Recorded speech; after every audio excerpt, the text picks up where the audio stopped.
la pluie et des vacances scolaires. Peut-être personne n'a de maison secondaire ici. Alors ce soir, je vais vous présenter 3 poèmes pour commencer. Un de moi, un de Karim Catane, un de Rodrigue Fondeviol. Ensuite, nous écouterons Aurélie Olivier, qui va nous lire un tour de manège, un poème d'amour compliqué qui a été publié dans la revue Sabir. Et après, un autre petit texte, je crois. Je vous lirai ensuite Blue Laguna, des extraits de Thomas Flao. Ensuite, Maël Guédon va nous faire la dinette de Dracula. Je vais lire ensuite des textes de Stéphane Guérin, qui est un garçon qui est édité aux éditions du Bunker, qui est une maison que je tiens à cœur de soutenir. Sophie Coiffier nous lira ensuite des extraits de Précis d'évaporation qui vient de sortir chez Pierre Desmarges. Ensuite, on aura 2 autres poèmes sur lesquels je vais revenir, car cette intro est interminable. Je vous rappelle que les ouvrages, évidemment, j'ai fait des copies en caractère 14 pour pouvoir bien les lire, sans les lunettes comme une grosse coquette. J'ai ramené les bouquins pour que vous les voyez bien. Ils sont tous en vente avec la librairie centrale à la sortie. Et encore une fois, soutenir la librairie, c'est la vie. Alors...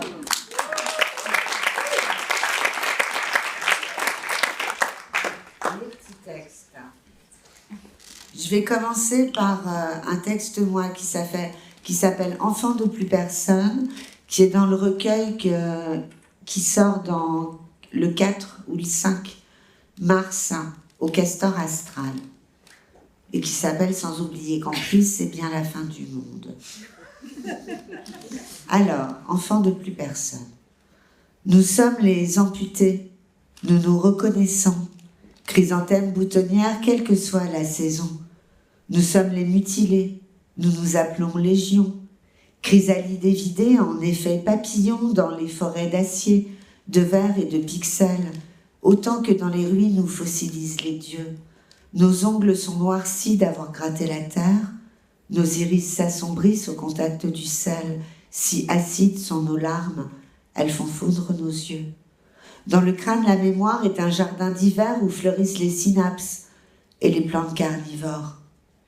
Nous sommes les estropiés, il nous manque un morceau. Ventricule déchiqueté, monde ancien puis nouveau, quand l'aorte est bouchée, demain reste avant-hier. Au plus que trépassé, nous conjuguons l'enfance, la nôtre exclusivement, au passé compliqué, où s'offrent des roses blanches. Nous sommes portés noyés, mais aux heures d'affluence, un défibrillateur souvent pousse dans nos ventres. Pour autant, il nous faut toujours un utérus quand la réparation s'outille de viande vivante. Notre langue étrangère, par le vide adoubé, fourche aux bouches de l'enfer la confiance avariée, parole de plomb. Certains mots devant nous sont devenus cadavres. Ce n'est pas qu'un prénom, enterrement, crémation, qui de notre présent autant que du futur est concrètement radié, comblé par la syntaxe qui n'est plus prononcée. Nous nous reconnaissons par notre infirmité. Nous avons tous une date où le monde danse, mais plus nous, cela va de soi. C'est un anniversaire qui ne se fête pas. Notre souffle est trop court pour éteindre les bougies. C'est un anniversaire où les cierges ne savent pas brûler pour qu'une prière préserve de l'asphyxie. Nous sommes les amputés. Nous avons tous une heure où notre enfance les désaiguille dans le cœur en sépias et figée. La cause importe peu, c'est la perte pour sentence.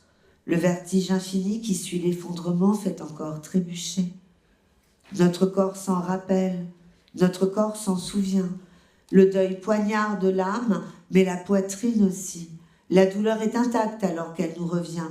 De nos plaies réouvertes suinte un chagrin zombie. Année après année, en dépit du divan, des actions consacrées, du recul, des traitements, jusqu'à l'orée tombeau, notre membre fantôme vient creuser dans la chair et la moelle en syndrome d'abandon le présent. Qu'importe la volonté. On se croit résilient, on est juste troué d'un trou couleur de rien, les organes évidés pour être jetés aux chiens. Nous sommes les orphelines, nous sommes les orphelins, Le petit chat est mort comme maman un matin. Enfant de plus personne, des fleurs bleues en couronne, nous savons que le sang, toujours, se change en goût. Voilà, c'est le premier qui est très bien.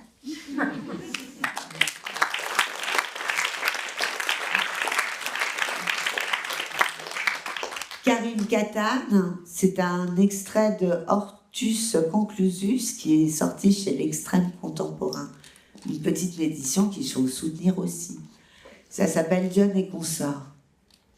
Du fond du chêne, une voix a dit « Ici demeure Dione et son consort, l'autre Dieu. Ici Dione guérit les blessures et l'autre Dieu prodigue des conseils. » Alors j'ai demandé à l'abîme, au fond du chêne, s'il suffisait d'attendre pour que ça se passe.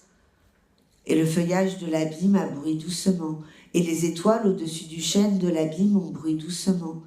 Puis, j'ai demandé à l'abîme s'il suffisait d'attendre pour...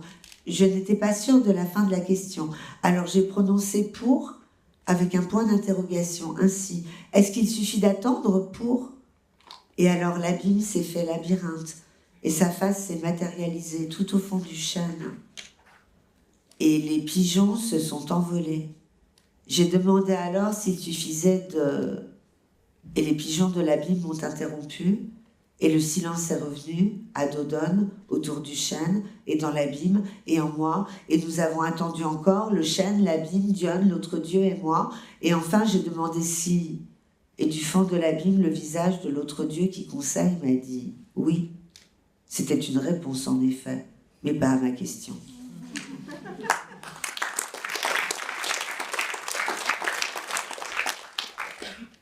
Un poème de Rodrigue Fondevielle, qui est un auteur qui est aux éditions du Seuil, un auteur franco-algérien, jeune homme, je précise pour la compréhension du texte. Le contrôle n'est pas policé. Au bas de l'escalator, mon arabité discrète, toujours les frappe aux yeux. Ces 3 fois, Elmer Food réclame à tue-tête les papiers d'identité, qui sans cesse les déçoivent, mon nom en masque blanc qu'ils voudraient arracher. Ils espèrent mots méchants d'entre mes lèvres closes, récalcitrance au moins qui pourrait justifier l'agressivité latente sous le vouvoiement par mes soins conservés. En chasseur de cartoon, ils croient la proie ferrée. Je résiste sur un point. Poser mon sac au sol m'a toujours dégoûté. Démunis, ils acquiescent. Ce type est une chochotte. Il n'est donc pas dealer, mais drogué potentiel. Alors autant fouiller, palper fesses et cuisses, quitte à n'y rien trouver. Je ne rentre pas d'after, monsieur de la police. Je sortais déjeuner. D'ailleurs, j'ai rendez-vous. Ils soupirent, sont déçus. Vraiment, je suis pressée. La scène bien connue, répétée trop souvent, malgré mon nom, ma voix, mon âge et mes vêtements, posés en masque blanc, me laisse imaginer le rituel quotidien qui plus d'un empoisonne. La scène bien connue, humiliation, rouerie, pourrait vite muer en gaz et matraque au premier déclic si l'extrême droite au pouvoir venait à arriver. La torture, ils connaissent. Demande à l'Algérie. Voilà, c'est très bien, c'est parfait. Et maintenant, nous allons accueillir Aurélie Olivier.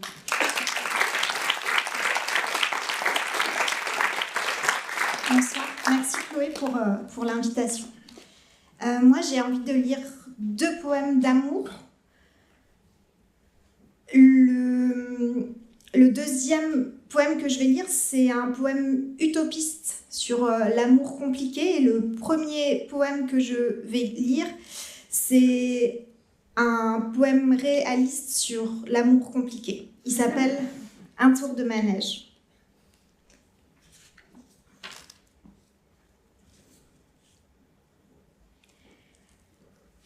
Les manèges combinent des rotations simultanées sur plusieurs plans. Des mouvements selon des trajectoires effarantes. Des courbures très prononcées et des accélérations époustouflantes. Vous avez peur au début, mais une fois engagé, même quand vous connaissez la suite, c'est trop tard. Alors, début grandiose, tout est perfecto, toi mon tout. Éclat de rire, légèreté et parade sexuelle nuit et jour. Sensation jamais vécue, mais on dirait ma very première fois. Mon tournis griserie de ma neige soulagée du poids de moi. Arrivé d'Erchi, le passé gravité, miam miam, l'hyper-présence. Pour le futur, on verra demain. On se tête, ça coule de partout. Le plaisir trempe même la laise. Au cours d'un premier épisode d'égarement, je manque le pompon. J'achète des jetons, tends les bras pour le serrer à nouveau contre moi, pour garder la force, esquiver la tristesse. Je re-regarde nos photos. Et me murmure, c'est de l'amour, c'est sûr, surtout. Et je m'accroche à la barre pour choper le pompon et rachète des jetons. Et les fourre sur la pointe des pieds et par poignée dans la tirette. Mais bientôt, les mécanismes du socle grincent, annoncent les à-coups des autotamponneuses malgré la playlist en mode aléatoire automatique. Rythme, cocktail, cortisol, colada, boucle musicale. Sans ceinture, la méfiance dans les interstices s'immisce. Resserrement manuel des intestins dans les descentes. J'aperçois la possibilité d'un demi-tour sur une route que je crois reconnaître, puis doute, puis redoute, puis j'oublie.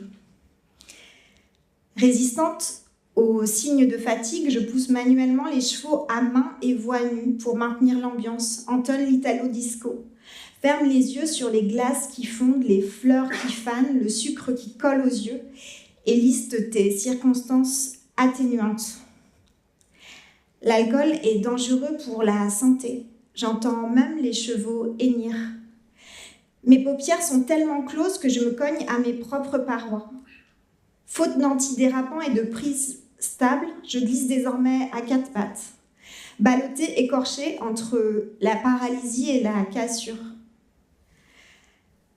Inquiétée par ma démarche, des passantes me conduisent aux urgences, où l'organisation drastique semble d'abord pallier le manque de personnel. Méthodiquement, les arrivantes sont orientées vers des solutions opposées. Le groupe Tourner la page déni avancé se range à droite. Le groupe pédalo-nostalgique est mollement placé au centre. Et je rejoins le groupe déchirure multirécidiviste, à la gauche dite extrême. Au fur et à mesure des heures, les groupes grossissent d'attente. Même en PLS, le nôtre, volontiers prompte à la plainte, s'impatiente de plus en plus bruyamment. Les débordements sont à craindre et, en effet, un tour de parole autogéré se met en place et vient tacler les happy end des histoires enfantines. À tour de rôle, les membres de notre groupe racontent les années d'apprentissage. Le père bien respectable et son contrôle suintant libidineux, pas de maquillage.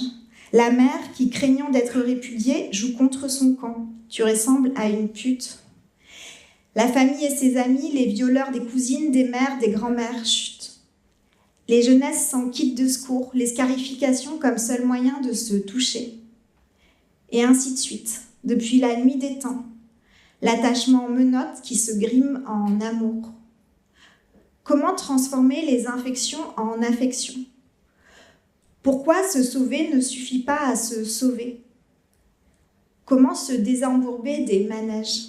Se demande, en se distribuant des pansements, tous les poneys qui se reposent de leur ruade, boiteuse et magnifique.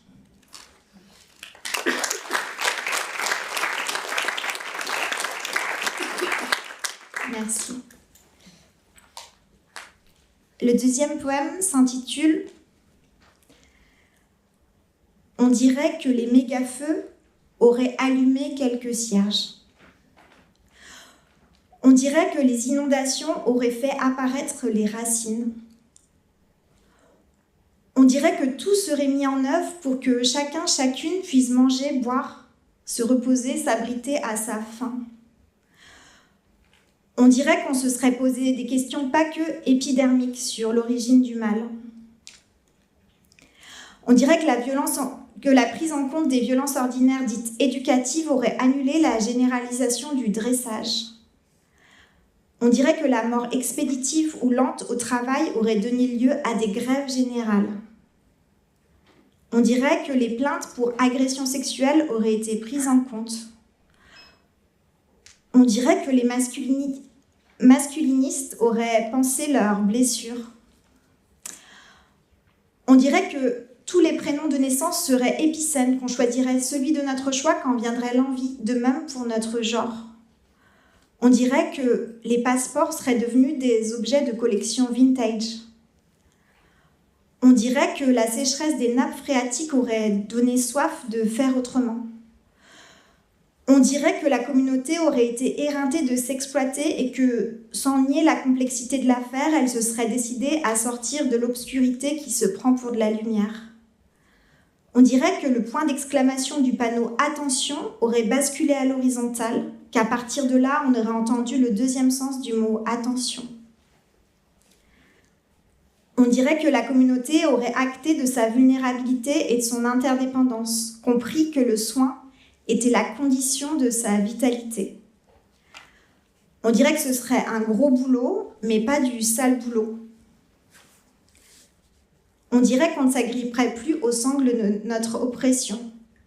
On dirait que les personnes qui n'arriveraient pas à s'en séparer complètement auraient délimité terrain de jeu et jeu de rôle consenti, s'y amuseraient volontiers.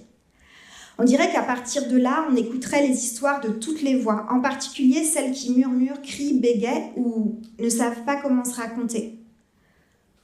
On dirait qu'en étudier les nuages serait très instructif. On dirait que le capitalisme aurait disparu, qu'il ferait l'objet dans les bourgs, les hameaux, les banlieues, les centres-villes, de musées patrimoniaux à ciels ouverts. On dirait que régulièrement, en larmes ou en méditation, on déambulerait dans ces allées. On dirait que toute la somme des œuvres reliées entre elles serait si parlante que la communauté ne pourrait plus ne pas voir. On dirait qu'on veillerait à ce que le conditionnel ne soit pas manipulé par une poignée qui voudrait insidieusement contrôler la majorité. On dirait que l'armée et la spéculation auraient été considérées comme des activités non essentielles, que cette décision laisserait pas mal de place. On dirait que le concept de profit financier serait si désuet que les plus jeunes êtres de la communauté le confondraient avec le célèbre gâteau aux amandes. On dirait que le rétrécissement des voies ne boucherait plus l'horizon. On dirait qu'il y aurait beaucoup de bancs pour s'asseoir, de salles de sieste pour s'assoupir. On dirait que personne ne serait plus naïf des carnages du passé. On dirait qu'on se regarderait dans les yeux, qu'il n'y aurait finalement rien de mieux à faire. On dirait que la famille contrainte serait abolie. On dirait que finalement, on aurait du temps. On dirait aussi que l'idéal est cruel. On ferait énormément de blagues à son sujet. On dirait qu'on se méfierait de l'absence de structure. On dirait que la structure n'est pas la hiérarchie. On dirait que la communauté se répartirait le travail du soin sans s'asservir. On dirait qu'à tour de rôle, on veillerait sur celles qui veillent. On dirait qu'on passerait aussi beaucoup de temps à rire et à inventer des correspondances joueuses. On dirait qu'on ne pourrait plus acheter la sueur pour ne pas la sentir. On dirait que le retournement de la signalétique commune bouleverserait nos vies. On dirait qu'on réapprendrait à dire bonjour. On dirait qu'on saurait que naître est le plus vulnérable des miracles. On dirait qu'un comité de bienvenue d'une 20aine de personnes s'occuperait de l'accueil de chaque nouvel être. On dirait qu'on saurait que le stade préverbal est un langage à part entière. On dirait que le comité de bienvenue saurait les fondamentaux, comme par exemple étendre un tissu en losange, plier le coin supérieur, mettre les épaules du nourrisson dessous, replier le coin gauche et glisser le bord du tissu sous son corps, sans recouvrir le bras droit, puis plier le coin inférieur bas et recouvrir les pieds du bébé, et enfin, rabattre le coin droit pour envelopper son corps. On dirait que la communauté transmettrait, au gré de la curiosité du petit être, la distinction entre le jour et la nuit, l'aube et le crépuscule, entre ce qui est vivant et ce qui ne l'est pas. Elle raconterait les fleurs qui deviennent des légumes, la pierre qui, depuis le feu, se transforme en fer, présenterait les animaux compagnons comme les animaux menaçants, l'eau qui est à la source et toute l'histoire du monde qui n'aurait pas été oubliée. On dirait qu'elle répéterait au petit être qu'il n'y a pas de questions bêtes, que si la communauté n'a pas les réponses, lui peut les chercher. On dirait que quand une personne du comité de bienvenue serait fatiguée, elle serait épaulée ou remplacée. On dirait qu'on se serait transmis le goût du soin. On dirait que quand il ne se passe rien, il se passe toujours beaucoup de choses. On dirait qu'on connaîtrait intimement notre corps et qu'on l'aimerait bien.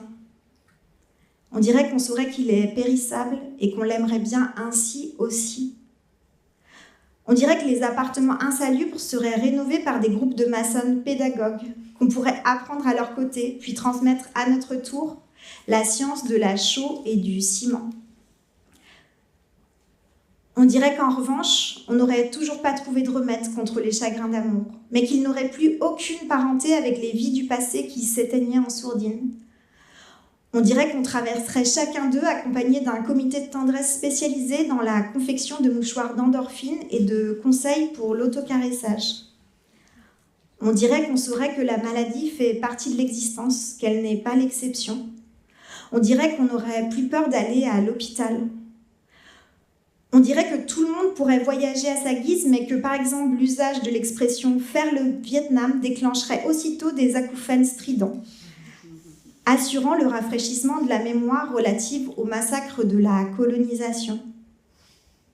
On dirait aussi qu'on saurait se dire au revoir doucement. On dirait que le comité d'au revoir saurait les fondamentaux, comme par exemple laver les parties intimes d'une personne qui va bientôt mourir, sans engendrer de gêne. Le comité d'au revoir, possiblement conseillé ou constitué par les proches de la personne, la saluerait, rassemblerait une grande serviette roulée, du savon sans parfum, une bassine, un gant et dans un pichet, de l'eau tiède, afin que l'eau versée sur le gant pour le rincer ne soit pas souillée. Il s'agirait de regarder la personne, de lui sourire d'un sourire qui dit la confiance, de lui rappeler si besoin que c'est normal parfois d'avoir besoin d'aide, que cette situation de perte d'autonomie ne la met pas en danger. Puis le comité au revoir formulerait à sa manière. Nous sommes habillés d'un tablier et de gants imperméables pour nous protéger de l'urine ou des selles avec lesquelles nous allons entrer en contact, puis aussi lentement que nécessaire annoncerait les gestes à venir. Pour protéger le lit, nous allons dérouler la serviette sous votre corps. Une fois que nous aurons fait pivoter votre corps sur un côté, nous le ferons pivoter sur l'autre côté. Puis nous allons remonter le vêtement recouvrant le haut de votre corps, laver votre ventre, baisser le slip, jeter l'ancienne protection à la poubelle, laver vos cuisses. Sur les parties génitales, notre geste sera descendant. Puis après avoir recouvert votre ventre, nous retournerons votre corps. Nous rincerons le gant, puis cette fois, nous ferons un geste remontant depuis votre anus jusqu'à votre pli interfessier. Avec une serviette, nous sécherons votre corps. Nous pouvons nous arrêter à chaque instant, discuter de tout ce que vous voulez. Vous avez le temps de nous dire comment vous voulez y participer, comment vous aimez être saisi, ce qui vous fait peur, mal, vous rend triste, ou nous indiquer s'il y a des matières dont vous préférez le contact.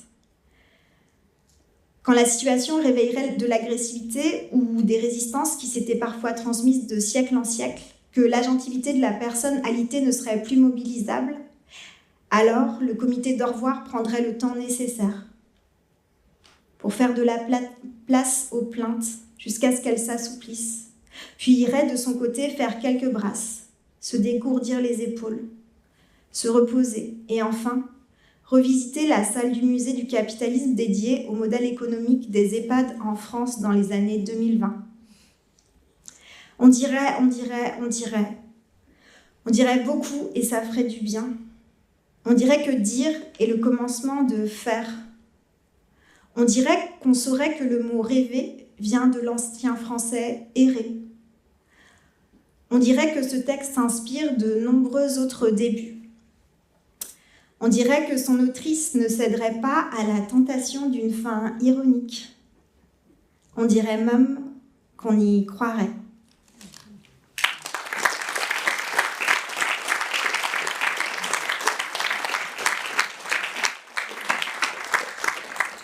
Alors, moi je vais vous lire un extrait de Blue Laguna de Thomas Flao.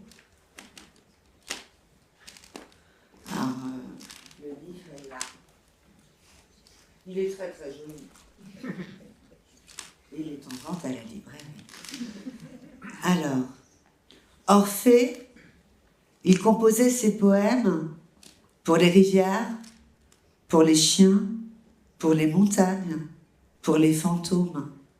Pas pour les gens dans les librairies. Garçon rivière.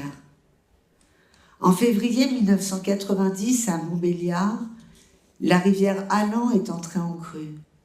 Je n'étais pas là, je n'étais même pas née. En février 1990, mes parents étaient traversés par l'idée que bientôt courrait sur le grand parking qui désormais couvre tous les marécages de mon pays, un enfant qu'ils ne savaient pas encore être moi. Mes parents rêvaient de moi. Moi, je rêvais à la rivière Allan. Je crois que ce qui a convaincu mes parents d'avoir un enfant, c'est cette crue de la rivière Allan. Dans la nuit, l'eau a commencé à monter. Elle a retrouvé son lit disparu. Somnambule, la rivière s'est assise à nouveau sur le parking coulé sur son membre fantôme. Elle a noyé les ateliers immergés, les 205, et c'était bien mérité.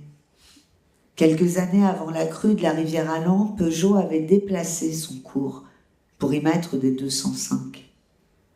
Aujourd'hui encore, depuis le ciel où je me suis posée pour écrire ce poème, on voit le fossile du bras mort, longeant la voie ferrée autrefois rivetée contre la rive de la rivière Allan.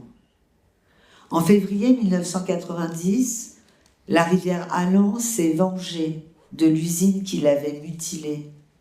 Et un monde où les rivières se vengent, c'est le seul genre de monde où l'on peut désirer élever un enfant. Mon premier souvenir, c'est papa et maman après la crue de la rivière Allan, dans le parc du Pré-la-Rose détrempé encore.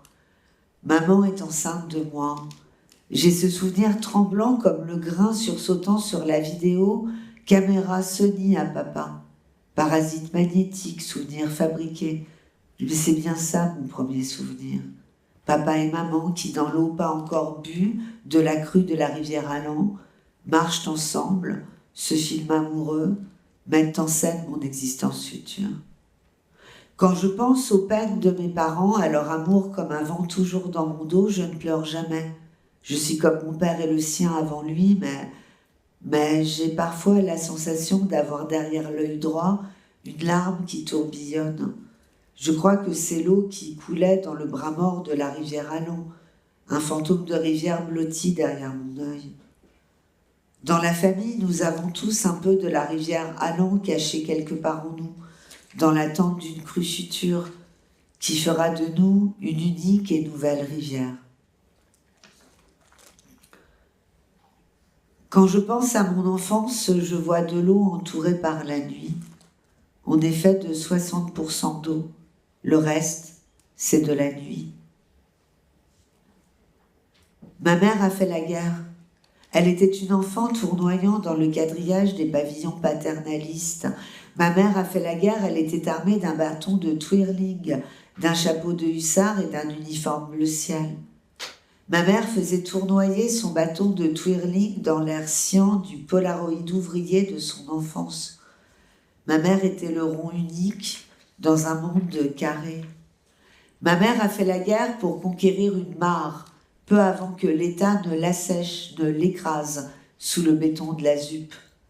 Ma mère a fait la guerre, elle a conquis chaque jour une mare qu'elle perdait le jour suivant. Ma mère avait une armée avec elle, en face était une autre, où combattait mon père. Je me souviens de leurs souvenirs, je suis née de cette guerre. J'attendais mon heure, patiemment immergée dans la mare, parmi les bottes envasées, batteries oxydées, carabines rouillées, carcasses de voitures abandonnées, avec mes semblables, avec les pieuvres qui changent de couleur quand elles rêvent. Je veux être la rivière Allan-Tari, sous l'usine Peugeot de Sochaux. Je veux marcher dans la direction où elle ne coule plus. C'est le genre de choses qu'on ne peut pas dire à la conseillère d'orientation.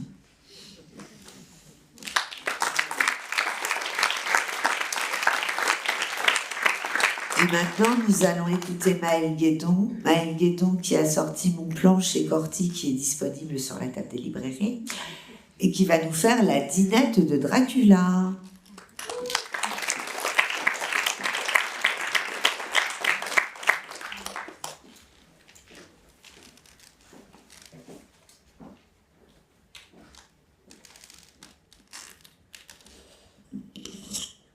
Bonsoir à toutes, à tous. Merci beaucoup Chloé. Alors ce soir j'avais envie en fait de vous parler un peu d'une rencontre que j'ai faite il y a quelques temps, un peu par hasard. C'est la rencontre avec un présocratique, donc quelqu'un qui a vécu il y a plus de 2000 ans, qui s'appelle, c'est véridique, Parméniskos de Métaponte, et qui est surtout connu pour une chose, c'est qu'il a perdu le rire. En fait, je crois que Parméniskos de Métaponte a fait l'expérience dans des conditions assez particulières de la présence parfois complètement dévorante dans notre monde, dans la trame déjà accidentée de notre monde, de ce qu'on pourrait appeler des contre-mondes. Par contre-monde, je ne sais pas ce que vous voyez vraiment ce que je veux dire, mais moi j'entends certains rêves, certaines fictions quand elles fonctionnent, certaines images aussi dans ce qu'elles ont d'ininterprétable, de furtive. Et évidemment certaines fictions aussi lorsqu'elles fonctionnent, et il arrive parfois que toutes ces choses nous attrapent, nous happent et nous entraînent un peu en dehors du flux du monde tel qu'il va. Et à ce moment-là, parfois la question de comment revenir dans notre monde devient un vrai problème, et c'est ce qui est arrivé, je crois, à Parméniskos. En fait, on raconte qu'un jour, Parméniskos de Métaponte est descendu dans l'antre de Trophonius. L'antre de Trophonius, c'était une grotte, un immense souterrain, une sorte de labyrinthe comme ça. Et c'était un lieu de révélation dans lequel on descendait quand on avait un certain nombre de questions, ou bien quand on était un peu trop vivement pris par la dimension tragique de la vie. Et en réalité, c'était assez dangereux, parce qu'on savait très bien où était l'entrée. C'était balisé, c'était très clair, mais on ne savait pas du tout où était la sortie de la grotte, ce qui n'est pas toujours très bon signe. Et effectivement, la plupart du temps, les gens ne remontaient jamais, quoi, et donc étaient engloutis par la grotte. Et donc on ne sait pas très bien pourquoi Parméniskos a décidé de descendre dans la grotte, ni ce qu'il est allé vraiment y chercher, mais ce qu'on sait, c'est qu'il est descendu au point le plus profond, là où on voit des choses extraordinaires, et que quand il est remonté, il avait donc perdu le rire. Et il a tout fait ensuite pour essayer de le retrouver, pour tenter de retrouver le rire. Il a expérimenté toutes les techniques connues. Par exemple, on dit qu'il s'est entouré du maximum d'amis drôles en leur demandant de faire des blagues. Donc pendant qu'il cuisinait, pendant qu'il prenait sa douche, etc. Il avait ses amis les plus marrants qui essayaient de le faire rire. Il a eu l'idée aussi d'écrire la phrase « Je ris de bon cœur, virgule, le monde est drôle », et de l'afficher dans les coins stratégiques de sa maison, donc au-dessus de son lit, sous la douche, voilà, même sur la porte des toilettes, enfin, voilà. Et puis, il paraît qu'il était tellement décidé à rire pour un rien qu'il faisait comme ça des petits AA, brefs et syncopés, en faisant des mouvements d'épaules comme ça, dans l'espoir de se leurrer lui-même. Vous savez, ça c'est une technique véridique, quoi, la rigologie, l'exercice voilà, qui consiste, tellement on part du principe que la vie est sordide, de créer les effets physiques du rire dans l'espoir, par voie de conséquences inversées, que ça va créer un vrai rire. Et donc il tente ça, Parméniskos, et en parallèle il regarde aussi un maximum de vidéos drôles, en particulier des vidéos d'animaux, donc des chats à qui on approche comme ça des concombres et qui sursautent, des gens qui lèchent des pots de glace au supermarché puis qui les remettent discrètement dans les rayons. Il essaye tout, vraiment tout, mais rien ne fonctionne, c'est une espèce de catastrophe. Parce que toutes ces tentatives lui paraissent plus sordides les unes que les autres, et puis il est enfermé dans une espèce de cage de sérieux où en fait l'inquiétude alimente le sérieux, qui alimente l'inquiétude, etc. Jusqu'au jour où il décide d'aller voir la Pythie, vous savez, cette espèce de Google sous acide des temps antiques, à qui on posait des questions, et donc il arrive, bon. Et elle lui fait une réponse suffisamment ambiguë pour être infaillible, c'était sa spécialité, et elle lui conseille d'aller voir la mère, M-E-R-E, de la vénérer, et elle lui dit que ça va le guérir. Et donc, je vous lis quand même la citation de Jean-Paul Dumont, parce que la traduction de Jean-Paul Dumont, parce qu'en plus d'être ambigu, les oracles de la Pythie étaient bourrés de jeux de mots en grec ancien, ce qui fait que les traduire en français contemporain, c'est vraiment une catastrophe, c'est très difficile, et Dumont fait de son mieux, donc ça donne, j'adore, c'est une espèce de petit poème absurde. Toi qui es ignorant de la douceur du miel, de moi tu veux le rire à la douceur du miel. Elle t'en fera don la mère en sa demeure, il te faut pour cela la vénérer beaucoup. Donc ça c'est la vraie citation, c'est une espèce d'ordonnance de la Pythie. Et donc Parméniskos ne sait pas très bien ce qu'il doit faire, mais il se trouve qu'il habite encore chez sa maman, donc il rentre chez lui, et puis il se dit que ça Il suffit qu'il vénère sa mère et que ça va aller, ce qui n'est pas toujours le meilleur calcul. Et donc pendant des mois et des mois, ça dure vraiment longtemps, Parméniscos reste chez lui comme ça, sans arriver à rire. Donc il faut l'imaginer, il y a toujours ses amis plus ou moins excités qui lui font des blagues. Il y a noté partout cette phrase débile « Je ris de bon cœur, le monde est drôle ». Il fait tous les matins ces exercices de rigologie qui lui donnent envie de pleurer.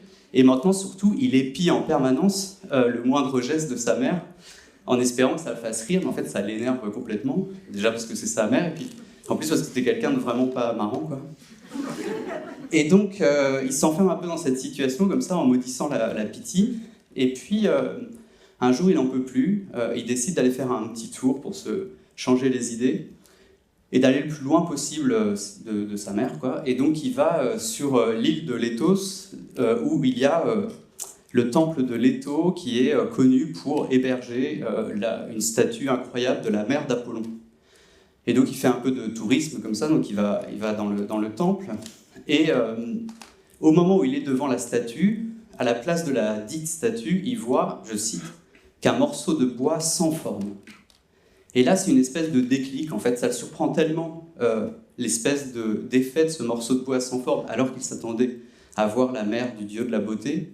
Je veux dire, il est tellement surpris par la percée littérale que le morceau de bois creuse au milieu de son attente, et aussi sûrement par la manière qu'a le morceau de bois de défaire tout le sérieux d'Apollon, qui est le dieu de la beauté, mais qui est aussi le dieu des amours tragiques, de la conscience éblouie, des contours, des découpes, etc. Que d'un coup, Parméniscos, devant son morceau de bois pourri, dans le temple de Léto, éclate de rire. Et donc c'est une espèce de double révélation au moment le moins attendu pour lui. La première, c'est que la mère dont parle la pitié, c'est pas nécessairement ta mère. C'est pas inutile à avoir en tête. Et deuxième révélation, c'est qu'une image peut être prise dans les plis d'une autre. Que derrière la mère du dieu de la beauté, il peut avoir simplement un morceau de bois sans forme, c'est-à-dire avec toutes les formes du bois, ses veinures, ses textures, ses broussins, ses rayons, etc. Et donc voilà comment Parméniscos a guéri. Ça, c'est l'histoire plus ou moins officielle de la guérison de Parméniscos, histoire que j'aime beaucoup, mais qui m'a toujours semblé un peu suspendue. Et petite parenthèse personnelle, la semaine dernière, en préparant la lecture de ce soir, j'observais, je faisais semblant de travailler, j'y arrivais pas, et j'observais du coin de l'œil mes enfants qui jouaient à la dinette. Et alors je sais pas ce que vous en pensez, mais c'est vraiment un truc très étrange, quoi, la dinette. C'est-à-dire que le principe du jeu, c'est que tu fais semblant de préparer le repas, de faire la vaisselle et de mettre la table. C'est une sorte de renversement extraordinaire, tout ce que les enfants détestent. Et alors, tu prépares tout, tu as des casseroles, tu as des couverts, tu as parfois des légumes en plastique, tu as des couteaux en plastique, tu fais semblant d'éplucher tes légumes en plastique avec tes couteaux en plastique. Après, tu laves les légumes, tu les essuies, tu les cuisines, tu fais cuire tes légumes en plastique, dans ta casserole en plastique. Tu baisses, si tu es vraiment très bon dans le jeu, tu baisses le feu, tu rajoutes un peu de sel, tu fais semblant de goûter, tu mets la table, et après tout le monde passe à table, sauf qu'il n'y a rien à manger. Et alors, ce que je viens de résumer là, c'est le principe du jeu, donc je vais quand même voir sur Wikipédia, qui est un peu ma pitié à moi, pour vérifier. Première phrase de l'article dans Wikipédia: le jeu de la dinette permet à l'enfant, rien ne va dans la phrase, le jeu de la dinette permet à l'enfant de se prendre pour un adulte qui s'adonne aux tâches domestiques du ménage. Donc ça, c'est le principe, quoi, c'est officiel. Alors, je regarde comme ça du coin de l'œil mes enfants qui jouaient à la dinette, mais chez nous, on n'a pas de légumes en plastique, on n'a pas de couteau en plastique, et donc ils faisaient un truc encore plus dingue, en fait ils faisaient de la air cuisine, c'est véridique. Et donc c'était comme ça, tu les vois, ils ouvrent en l'air un robinet, l'eau coule, ils prennent une espèce de, ce que je suppose être une tomate, ils mettent la tomate, ils nettoient la tomate, ils referment soigneusement le robinet, ils posent la tomate, ils vérifient que le robinet est bien fermé, parce qu'à cause de moi ils sont complètement toqués, donc ils ont une espèce de toque de vérification. C'est un truc que j'aurais transmis dès le plus jeune âge, donc un peu comme quand on est obligé de rallumer la lumière pour vérifier qu'elle est bien éteinte avant de partir. Bah, eux, ils réouvrent le robinet, ils referment comme ça, ils passent la main comme ça sous l'eau qui n'existe pas, ils tendent l'oreille comme ça, silence, c'est bon papa, C'est bien fermé. Et là, je les vois, ils prennent un bol invisible, ils remplissent le bol invisible d'eau invisible, ils le posent au sol. Et il y a Dracula, notre chien, qui vient et qui commence à boire l'eau invisible, de sol invisible. Et nos enfants prennent comme ça une espèce de torchon invisible, ils essuient au bord comme ça, et ils disent « Ah non, Dracula, t'en as encore mis par terre !» Et là, j'étais tout seul avec eux quand même, donc je me dis là, je suis vraiment descendu un peu trop bas dans l'antre de Trophonius, quoi. Et donc pour me donner une espèce de consistance, je vais sur YouTube, réflexe de survie, et je tape Dinette sur YouTube, et quand vous tapez, alors là c'est un truc, je tombe sur plein de vidéos d'enfants qui font la même chose que mes enfants, donc c'est un truc, en fait quand vous tapez Dinette sur YouTube, vous avez deux types de vidéos, il y a les enfants qui ont des cuisines en plastique ou en bois, avec, je sais pas, des plaques à induction, des fours à chaleur tournante, il faut de la cuisine moléculaire, parfois il y a des adultes aussi, c'est très étrange. Et puis, il y a ceux qui n'ont rien, quoi, sans aucun accessoire. Et alors là, c'est des vidéos absolument extraordinaires. Je vous conseille d'aller les voir, parce que vous avez des enfants qui font des espèces de chorégraphies spectrales de tous les gestes les plus quotidiens. Mais une fois soustraits les objets, bah, ça devient une sorte de danse, quoi. Et donc, je regardais un peu fasciné comme ça ces vidéos. Et je dois dire que je trouvais ça assez incroyable, cette manière de jouer à l'intérieur du réel, comme ça, avec un autre plan qui creuse des tunnels dans le monde. Et de voir comment, par exemple, l'absence d'aliments nourrit autre chose ailleurs, mais quoi et où, je ne sais pas. Et donc, en regardant mes enfants qui étaient en train, comme ça, de traverser très tranquillement un monde auquel moi, je n'avais pas accès, mais dont je pouvais voir dans le monde qu'on partage les gestes, je me remets à lire, et puis je tombe un peu par hasard sur une citation d'un autre présocratique, beaucoup plus connu que Parméniskos, qui s'appelle Empédocle. C'est juste une phrase, et je voudrais terminer en vous lisant cette phrase et un petit poème tiré de cette phrase, étiré, si je puis dire.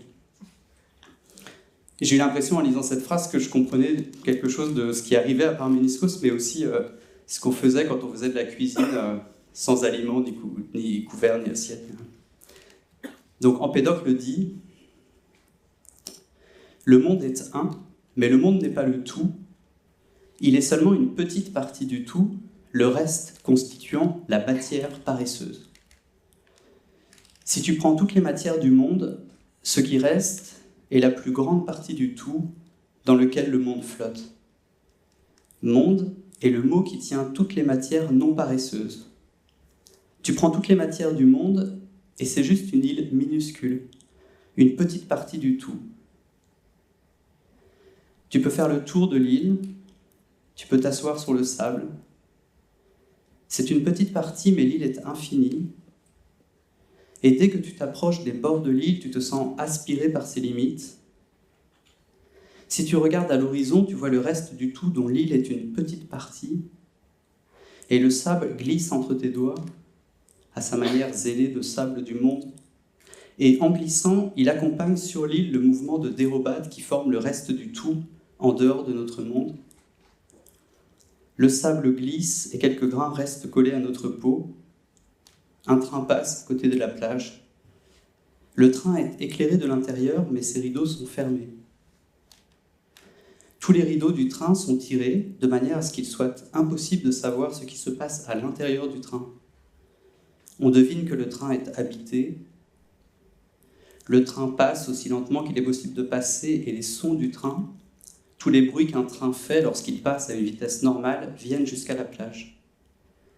Le train passe, et tu sais que lorsqu'un train passe et que tu le regardes passer, une partie de tes idées peut être attrapée par le train qui passe.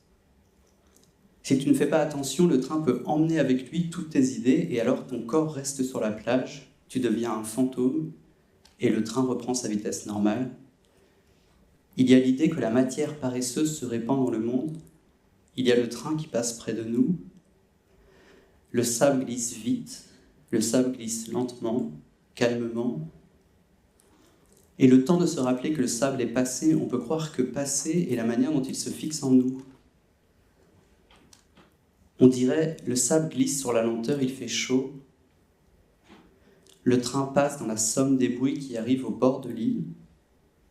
Et l'on peut provisoirement faire de l'idée, une chose est là, si elle fixe en nous, sous une forme réactivable, la sensation qu'on n'aura plus jamais l'occasion de la voir de la sentir ou de l'entendre. Une des limites de l'île où l'on est ici pour attendre le soir. On dirait c'est juste une idée, mais elle ne disparaît pas. Il y a la fatigue et le train qui passe près de nous, et le sable glisse trop vite, et le sable glisse lentement, calmement. Et le temps de se rappeler que le train est passé, une partie de nos idées a disparu. Merci.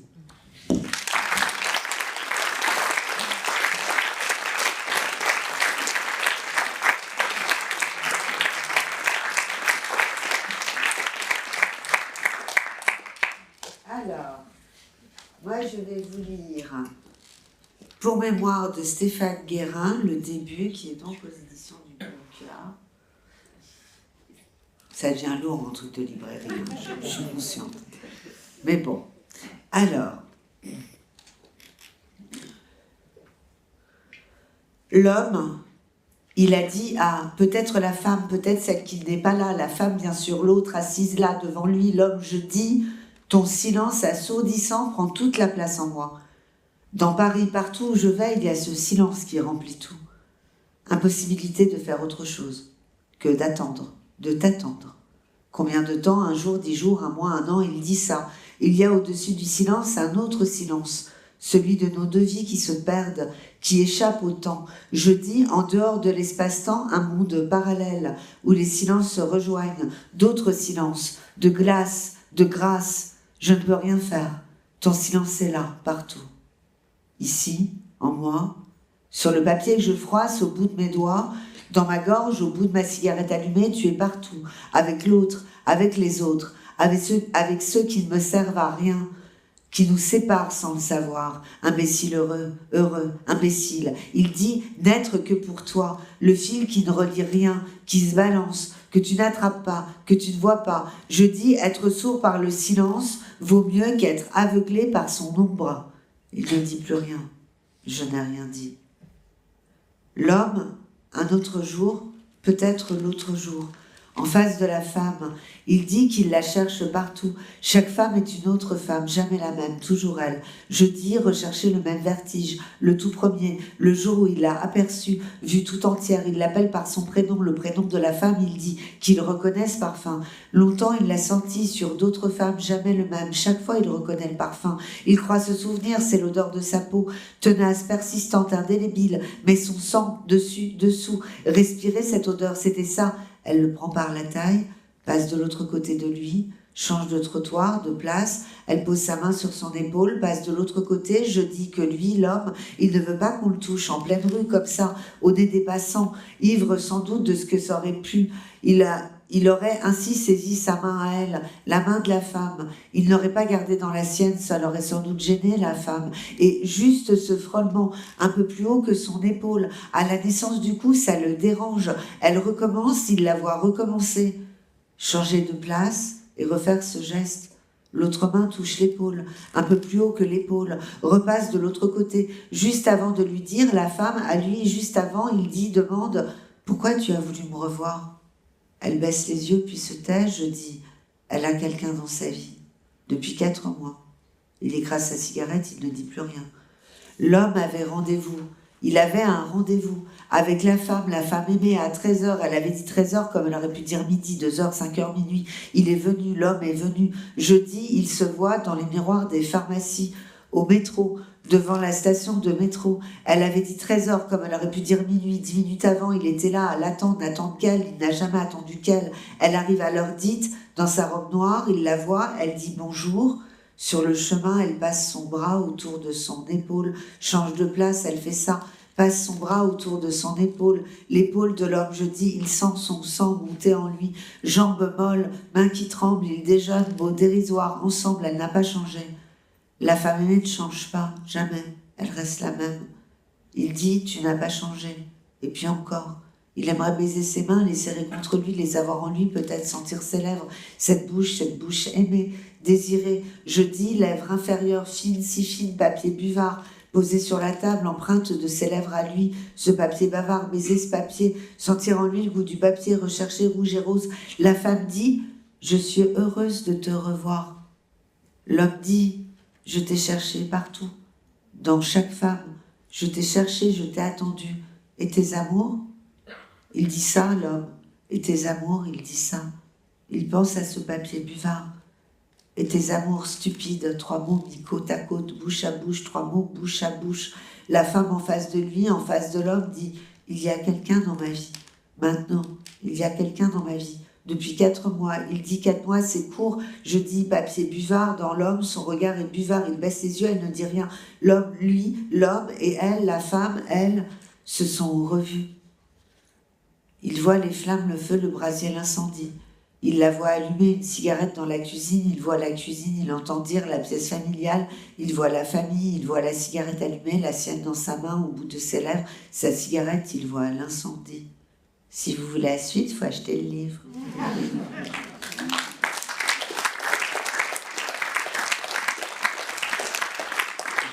Et maintenant, nous allons écouter Sophie Coiffier qui va nous lire des extraits de Précis d'évaporation, sortis récemment à Lire des Marges.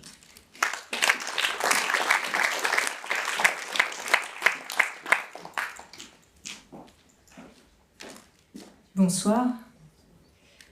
Je remercie Chloé infiniment d'être ici ce soir.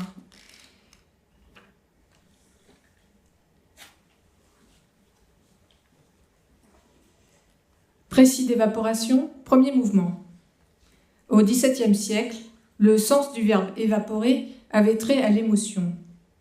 Après avoir désigné le phénomène de disparition d'un liquide ou de la fumée, il s'est déporté sur le liquide particulier que sont les larmes, puis sur le fait de faire couler au dehors un sentiment. Tu as toujours pensé que les mots, comme les bâtiments ou les personnes, embarquaient avec eux l'entièreté de leur histoire, celle-ci affleurant à l'occasion d'une phrase ou rejaillissant en une impression confuse. Il est vrai qu'on aimerait que les événements d'une vie s'enchaînent comme chaque point d'un dessin d'ensemble harmonieux, quiconque pouvant y déceler la marque d'un destin. Il se trouve que ta mémoire a dessiné ta vie autrement, avec des trous noirs, des dates tressées les unes avec les autres, du désaccord avec les faits. C'est la fois où photographie, jardin, anniversaire, photographie, mariage, pantalon à fleurs, photographie, marionnette à main, photo, petit chien endormi sur moquette années 70, photographie, visite aux eaux de Vincennes, lion perplexe, photographie, visage, fausse pudeur, fausse séduction, photographie à retoucher. C'est la fois où j'ai 16 ans et le médecin dit « c'est la tête, vivez normalement et tout va rentrer dans l'ordre ». Il ne lui vient pas à l'esprit que je ne sais pas ce que veut dire vivre normalement, parce que je n'ai pas l'impression de vivre autrement, que je n'ai pas l'impression qu'un mieux existe et que je n'ai pas l'impression qu'un pire existe. C'est la fois où on attend les résultats du bac, il y a une fête, il fait très chaud, je danse avec lui, il est immense, je ne suis rien, ni pour lui, ni à mes yeux, je l'embrasse. C'est la fois où je ne sais plus très bien mon âge. En Normandie, ma mère passe devant moi sans me reconnaître parce que je vis presque nue, parce que je me sens libre, enfin peut-être. C'est la fois où j'ai piqué le seul dictionnaire de la maison dans la bibliothèque de mon père et c'est comme si personne ne s'en était jamais aperçu. C'est la fois où je joue avec mon frère avec des figurines en plastique et des feutres de couleur. On se fabrique des mondes, il se fabrique le sien. C'est la fois où on danse dans une cave aménagée, le jeune homme que j'aime en secret vient m'inviter à danser. C'est la fois où, malgré ma timidité, je le fais rire au téléphone. C'est la fois où on dort à 4 dans le même lit de retour de boîte de nuit. C'est la fois où ma meilleure amie de l'époque me jette une salade de riz à la tête pour une histoire de garçon. C'est la fois où je suis rentrée je ne sais pas comment chez moi, dans un état indigne en me jurant que plus jamais comme à chaque fois. C'est la fois où j'ai pleuré pendant 6 mois. C'est la fois où j'ai sincèrement aimé la personne qui était en face de moi. C'est la fois où il est venu le jour de mon anniversaire avec des livres empaquetés à m'offrir. C'est la même fois où il est venu pour me dire adieu et je l'ai raccompagné à la gare, toujours avec ses livres empaquetés sous le bras. C'est une des fois où j'ai taché de rimel mon chemisier en soie. C'est la fois où je n'ai pas su me taire. C'est la fois où je n'ai pas su lui dire. Ce sont les fois où j'ai couru sur la plage sans souvenir, sans même ces rappels de légèreté. C'est la fois où j'ai dessiné dans le noir. Ce sont les fois où j'ai eu mes l'air du jardin à 3h du matin et les bruits. Ce sont les fois où j'étais seule et en paix. Ce sont les fois où j'étais seule à en mourir.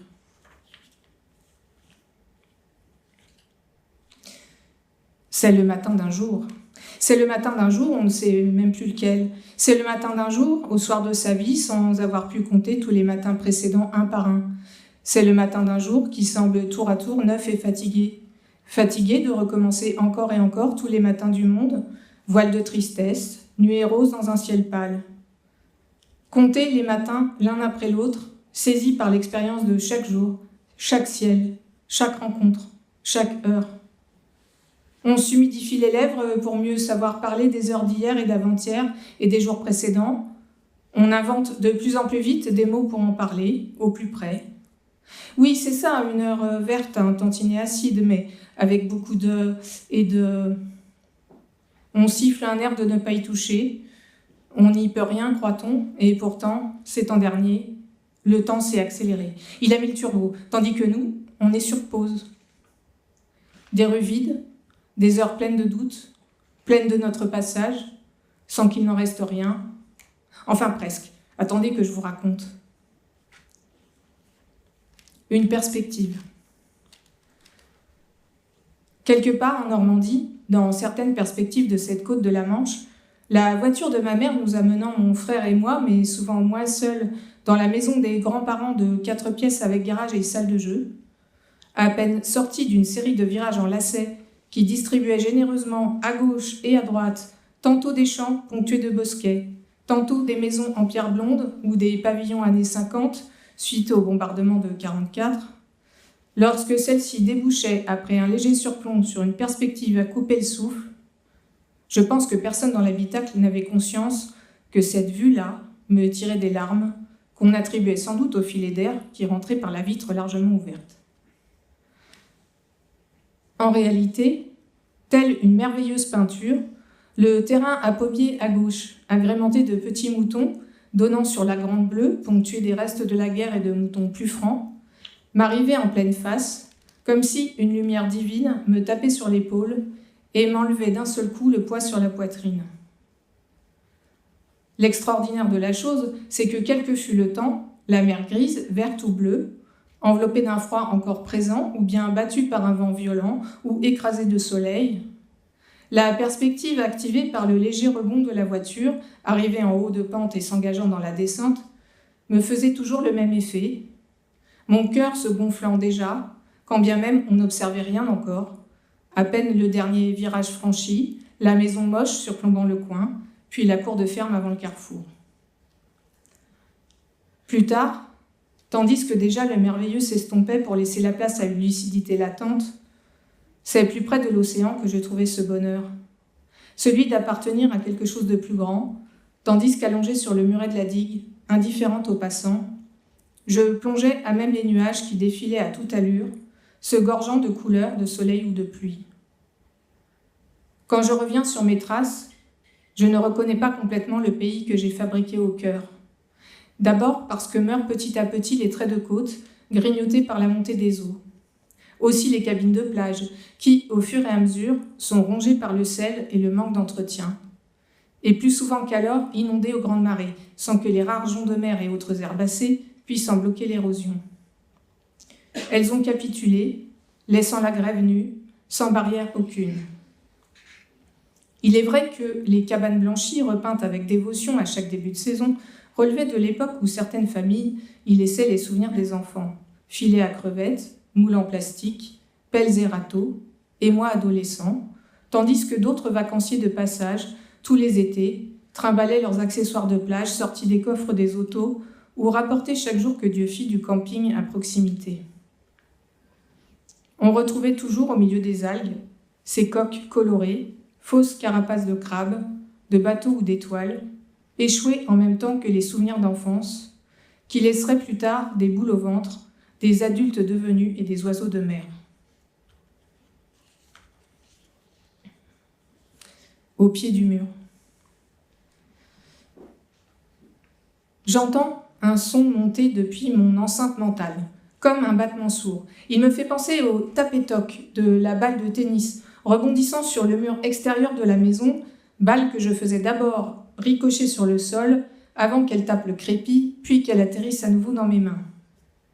Alors, je recommençais le geste, et le tapétoc ainsi obtenu semblait extérioriser les battements d'un cœur se heurtant au mur de la vie, si tant est que l'on puisse ici se permettre une image guimauve pour un sentiment bleu-noir.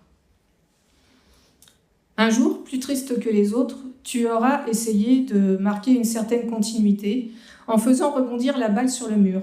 Tape et toc, échappé au cœur qui s'emballe, qui ne suit plus la balle au bon, qui voudrait s'ancrer ici, mais pas maintenant. Et la balle ne te retombe pas dans la main et s'enfuit dans les taillis indisciplinés, au-delà des bordures que papy n'a pas tracées à la pelle cette année et qu'il ne fera plus jamais. Tu sais que cet endroit n'aura plus la légèreté que tu lui prêtais. Tu lui abandonnes ton enfance sans pour autant être sûr de la retrouver un jour par ici. Un décor. Ce qui a disparu de l'image, c'est moi, c'est nous. Tu n'es plus sur la plage parmi les ruines, le sable ne s'insinue plus partout dans tes affaires, ton sac, tes chaussures. Tu n'es plus absorbé dans la contemplation universelle des vagues qui viennent s'écraser à tes pieds. Même elles ont changé. Elles n'ont plus ces réserves de matin calme ou de colère salvatrice en bleu et bleu ou en vert et noir. Tu regardes les vagues désormais comme une question sans réponse. Tu ne sais plus ce qu'elles ont à dire, car leur colère est rentrée, elle peut surgir à tout moment, même sous les traits d'un matin calme. Tu vois dans ce paysage que tu croyais connaître, par cœur, des traits inconnus. Tu ne te reconnais pas non plus dans le miroir. Tu portes en toi une colère rentrée sous les aspects d'un matin calme. Autour de toi, tout est matin calme, puisque tout est colère généralisée. Tu écoutes les cris des mouettes et le tintinabulum des mâts des voiliers comme un présage plutôt que comme une ode à l'oisiveté. Tu voudrais plonger dans l'eau comme quand tu étais enfant, mais elle est plus salée et plus chaude et plus vide, si l'on fait abstraction du banc de maquereaux en train de s'échouer, qui sautille et s'asphyxie. Tu ne reconnais pas cette eau dans laquelle tu te lavais de tout. Tu es tout entière dans le moment, c'est-à-dire la part de toi qui est venue ici, et la part de toi qui est là. Tu t'absentes donc d'autant du moment vécu qu'il répond en sensations au moment passé plus nombreux. Tu analyses froidement la situation en l'absence de mots. Tu ne comprends pas la situation. Je préfère alors oublier et laisser tu au vestiaire, et les poissons sautillent tout autour dans une eau laiteuse. Il serait judicieux ici, pour faire un pas de côté, de réaliser un dessin animé de ce plan et d'exagérer l'eau giboyeuse en répétant l'animation de l'explosion de l'eau autour des chevilles, de l'explosion de l'eau autour des mollets, puis de remonter de manière un peu artificielle sur le visage de la protagoniste. Protagoniste qui aurait pour l'occasion des yeux trop grands avec une vitre noire dedans, à la manière des dessins de manga japonais, et les cheveux d'ondoyer avec le mouvement des vagues pour raconter une harmonie humain-nature parfaitement maîtrisée. Facsimilé. Tu pourrais aussi reconstituer l'image quasiment à l'échelle 1, avec des bouts de papier, avec des morceaux de carton. En ajoutant une lumière parfaitement étudiée, on aurait ainsi une idée très précise, mais figée, du plan. Tu aurais réussi la reconstitution maintes et maintes fois, sans pour autant faire revivre le sentiment qui va avec. La page serait suffisamment marquée pour que l'on puisse retomber dessus à chaque fois. Pour autant, l'érosion à l'intérieur des côtes aurait gagné du terrain, sans qu'on n'y puisse rien, sans que tu y puisses quelque chose, sans que tu arrives à colmater la brèche. Le facsimilé ainsi obtenu a la couleur des jours heureux et berce le moment suivant par le tempo des vagues d'une mer pourtant figée, bien que représentée en mouvement. Tu as mis la main à la pâte pour la reconstitution de la maquette des matins calmes. Tu as réussi à rendre le bouillonnement de l'écume avec quelques copeaux translucides aquarellés. Tu as récupéré des paillettes vertes et noires, grises et bleues, pour faire miroiter les écailles des poissons. Tu as réveillé le sentiment de réalisme avec une bande-son étudiée. Un enregistrement de disque rayé mixé au son de la mousse à raser qui sort d'une bombe aérosol. Ch'tomp, psh, ch'tomp, psh, ch'tomp, psh. Tu as monté le tout en boucle, recréant l'impression de matin calme. Tu n'es pas satisfaite du résultat. Tu trouves que ça a de la gueule, mais que ça ne marche pas complètement. Tu penses qu'il te faudrait quelque chose comme une robe couleur du temps pour y arriver, avec les nuages qui te passent sur le corps, comme quand tu étais allongé sur le muret de la digue, indifférente aux passants. Tu trouves la bande-son quelque peu artificielle. Il y manque par exemple les cris des enfants en sourdine avec ce son « va tout s'en va » des bords de mer. Tu y vois une abolition des distances, y compris temporelles. Tu nous entends au loin à chaque fois. Tu tends la main pour attraper le bonheur, mais il glisse entre tes doigts comme les nuages d'un ciel toujours différent. Tu perds ton temps à essayer de conserver la scène. Tu n'es plus la même non plus. On voit bien que cette reconstitution ne sert à rien. Ça ne marche pas, on en fait trop ou pas assez, c'est grandiloquent ou bien cheap. Ça vient de la bande-son. Je l'ai toujours dit, on ne fait pas assez attention à la musique des choses. On est tellement habitué au bruit qu'on n'entend plus rien.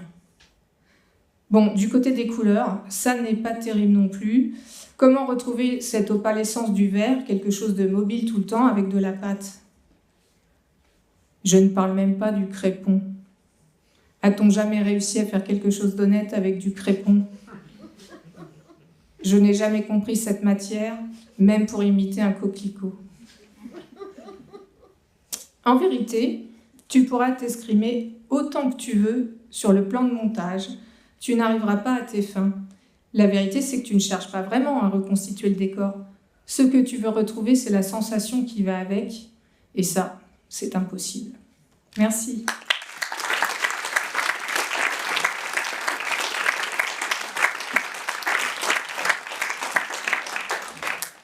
Alors pour finir, je vais parler dans le micro. Pour finir, 2 poèmes, un de Julie Nakache, que j'ai découvert dans Chemin de la liberté, l'anthologie Ségars par Jean-Yves Roseau, qui fait un boulot énorme. Tous les ans, il y a 120 poètes dans une anthologie. Et j'ai découvert, et je pense que le mois prochain, je vais lire un long passage de son dernier ouvrage à Julie Nakache, parce que c'est vachement bien. Elle est chez Exopotamique et une petite maison. Alors, ça s'appelle « On le sait ».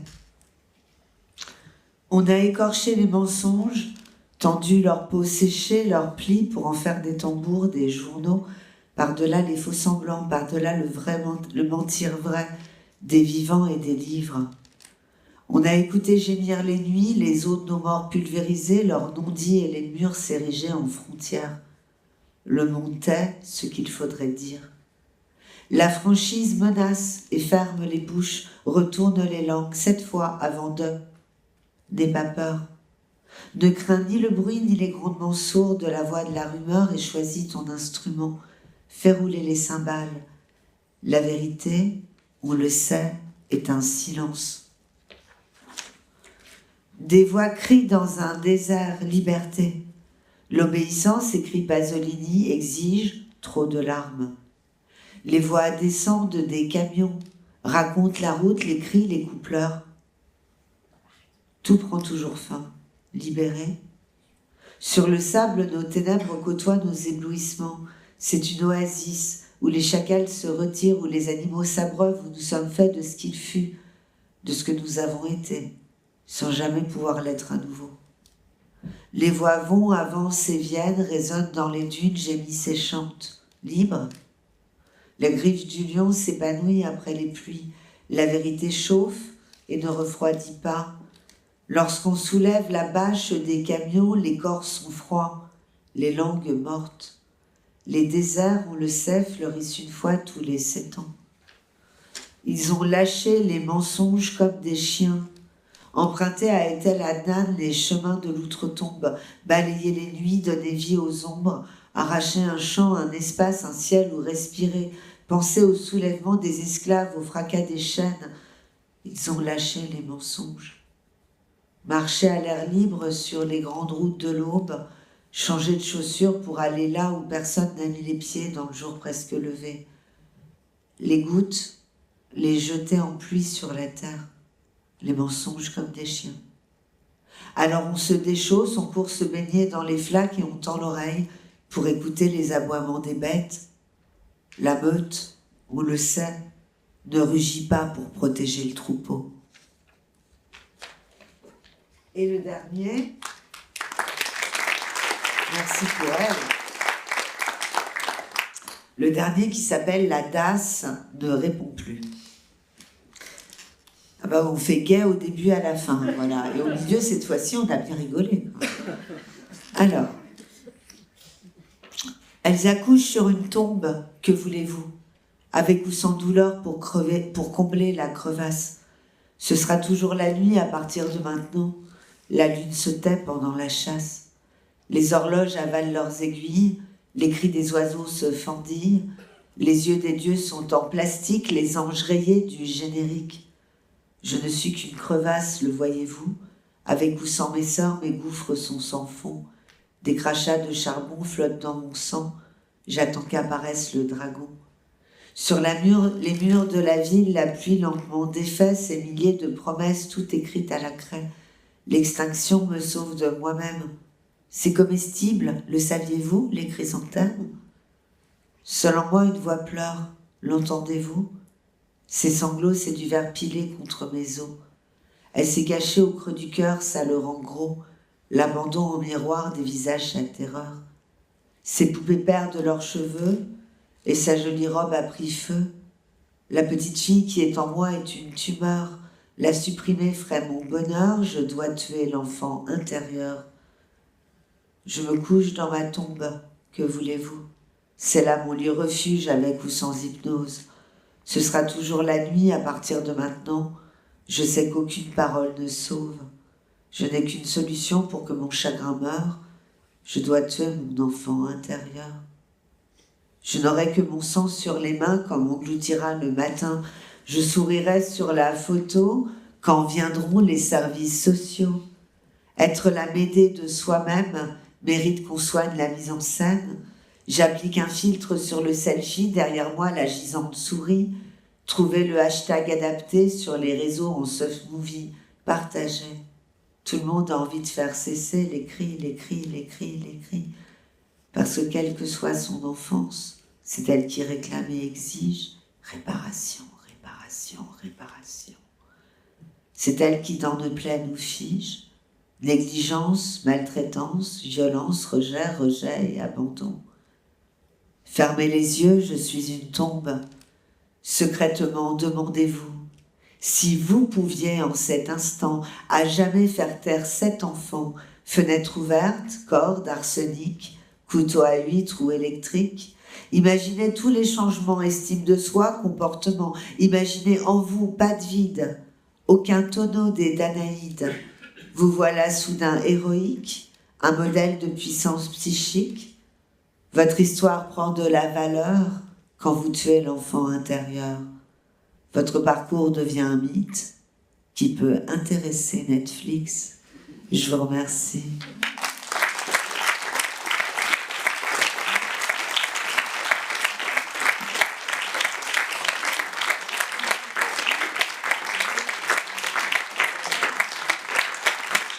Merci beaucoup.